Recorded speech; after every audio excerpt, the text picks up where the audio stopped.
سامعین اکرام، ناظرین بزم، السلام علیکم ورحمۃ اللہ وبرکاتہ۔ آج میں آپ حضرات کے سامنے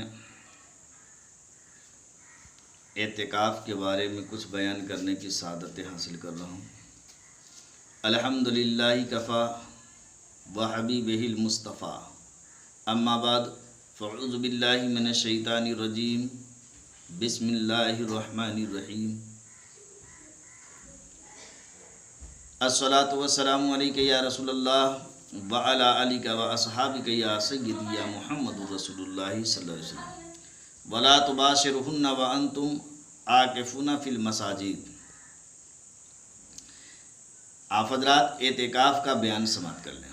اللہ تبارک و تعالی جل مجدہ الکریم کا ارشاد عالی شان، وَعَهِدْنَا إِلَىٰ إِبْرَاهِيمَ وَإِسْمَاعِيلَ أَن طَهِّرَ بیتی للطائفین والعاکفین والرکع السجود۔ رب تبارک و تعالی ارشاد فرماتا ہے، اور ہم نے تاکید فرمائی ابراہیم علیہ السلام اور حضرت اسماعیل علیہ السلام کو کہ میرا گھر خوب ستھرا کر لو، میرا گھر خوب ستھرا کرو، طواف والوں اور اعتکاف والوں اور رکوع و سجود والوں کے لیے۔ یہ اللہ تبارک و تعالیٰ نے پہلے پارہ میں 15ویں رکوع کی آیت پاک ہے، اللہ نے ارشاد فرمایا۔ اس آیت کریمہ سے ثبوت ملتا ہے کہ پہلے پرانی عبادت، اس آیت کریمہ سے ثبوت ملتا ہے کہ یہ بہت پرانی عبادت ہے اور گزشتہ انبیاء کرام علیہ الصلاۃ والسلام کی شریعتوں میں بھی جاری تھی۔ جیسا کہ سیدنا ابراہیم علیہ السلام کو حکم ہوا کہ میرے گھر کو طواف کرنے والوں، اعتکاف کرنے والوں کے لیے پاک و صاف رکھو۔ اس سے پتہ چلتا ہے کہ دین ابراہیمی میں اعتکاف تھا۔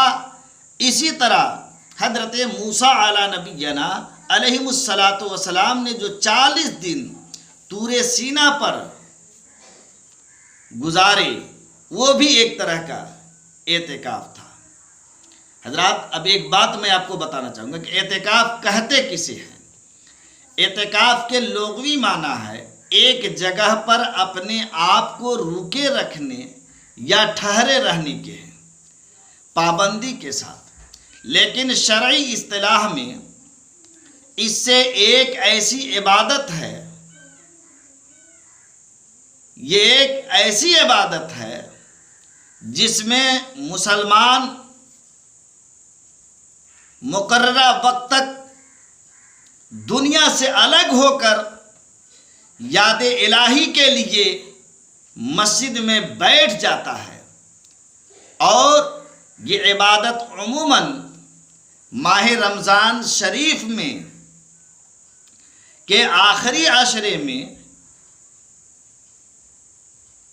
پابند کیا جاتا ہے، لیکن عموماً رمضان شریف کے آخری عشرے میں کسی مسجد میں گوشہ نشین ہونے کو اعتکاف کہا جاتا ہے، جو سنت موقدہ علی الکفایہ ہے۔ حضرات ایک بات اور سنت کر لیں کہ اعتکاف کرنے والوں کے لیے اللہ جل مجدہ الکریم جو اسے ثواب عطا فرماتا ہے، آپ سماعت کر لیں کہ اعتکاف کرنے والوں کے لیے 2 حج اور 2 عمرے کا ثواب۔ سیدنا حضرت امام حسین رضی اللہ تعالی عنہ سے روایت ہے کہ باعث تخلیق کائنات حضور سید الانبیاء صلی اللہ علیہ وسلم نے ارشاد فرمایا کہ جس نے رمضان المبارک میں 10 دنوں کا اعتکاف کیا تو ایسا ہے جیسے 2 حج اور 2 عمرے کا کیے، یعنی اس نے 2 حج اور 2 عمرے کیے۔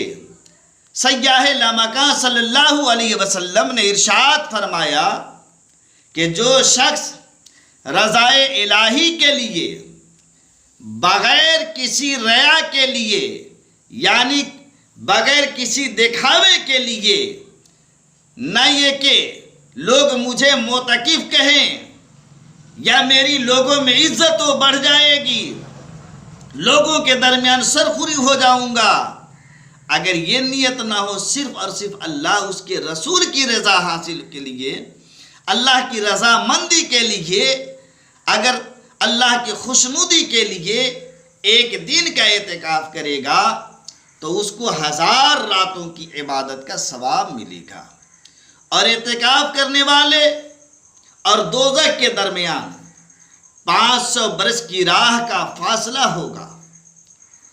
اب حضرات ایک بات اور بتاؤں کہ اعتکاف کے لیے ضروری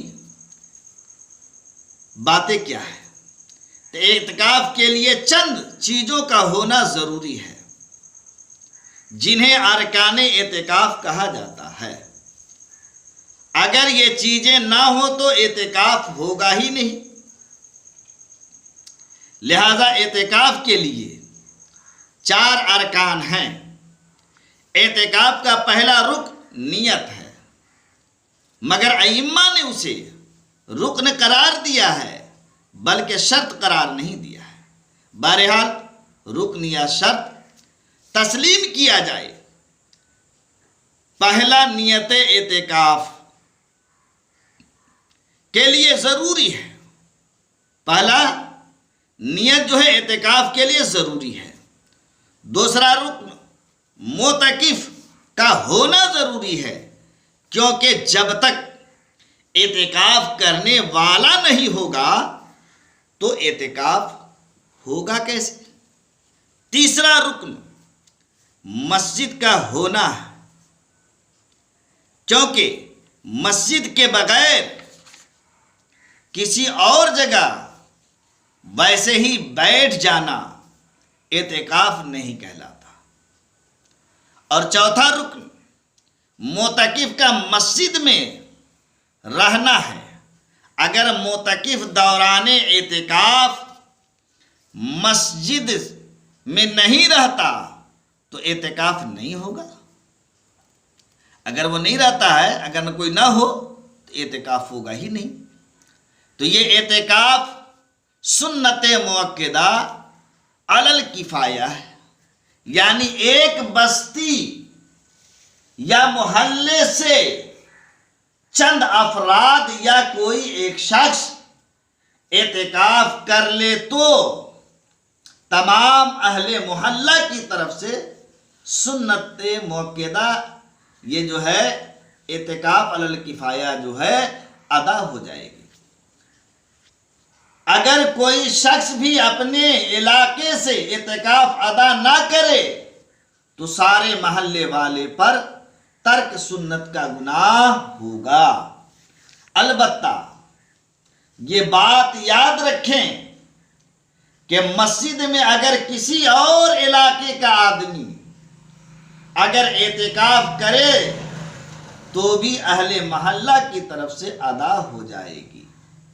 تو حضرات اعتکاف کی بہت سنتیں ہیں اور بہت فضائل ہیں، لیکن میں چند مخصوص باتیں آپ تک پہنچانے کی سعادتیں حاصل کیا ہوں، اور انشاءاللہ العزیز اگر زندگی سلامت رہی تو میں کوشش کروں گا کہ کل بھی اعتکاف کے بارے میں آپ حضرات کے ذہن تک کچھ باتیں پہنچاؤں۔ السلام علیکم ورحمۃ اللہ وبرکاتہ۔